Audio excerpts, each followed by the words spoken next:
In today's video, I'm going to teach you how to set up the simplest notification system in Microsoft Dynamics 365. This is particularly useful if you want to ensure that whenever a new record, such as a lead, is created, both an email notification is sent to the owner and an in-app notification pops up for them. This guide will walk you through each step in a way that's easy to understand and implement. Let's get started by opening Power Automate. This is where all the magic will happen. Once you're in, look for the option to create a new automated cloud flow.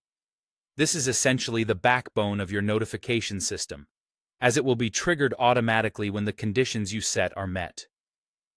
For our scenario, the trigger should be activated when a new record is created. This record could be something like a lead in your Dataverse, which is essentially the entity you are interested in working with. Now that you have your trigger set up, the next step is to add an action to send an email. This is where you'll notify the record owner that a new lead has been assigned to them. You can configure the recipient settings by pulling the owner field directly from the lead record. It's important because it dynamically sends the email to the respective person responsible for that lead. Think of the subject and body of your email as a little introduction. A clear, yet concise way to immediately inform the owner of the new lead. You might consider something like, "A new lead has been assigned to you," followed by the lead's name for a personal touch. If you want to take it up a notch and include an in-app notification, here's how you do it.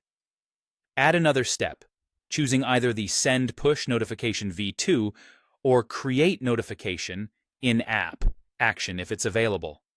This action will directly alert the user, who again is the record owner, inside the Dynamics 365 system.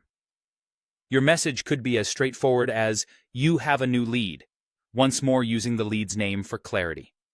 Additionally, you might want to include the record ID so the owner can click on it to easily navigate and view the newly assigned lead. Once you've set up these notifications, it's vital to save and test your flow. Create a new lead record as a test case to ensure everything works smoothly. You want to see if the email notification is sent to the owner and if the in-app notification displays correctly. You can check this by looking for the bell icon in the Notification Center within Dynamics 365. With these steps completed, you should now have a functional notification system that keeps everyone in the loop in real time. Thank you for watching, and I hope you found this guide both helpful and easy to follow.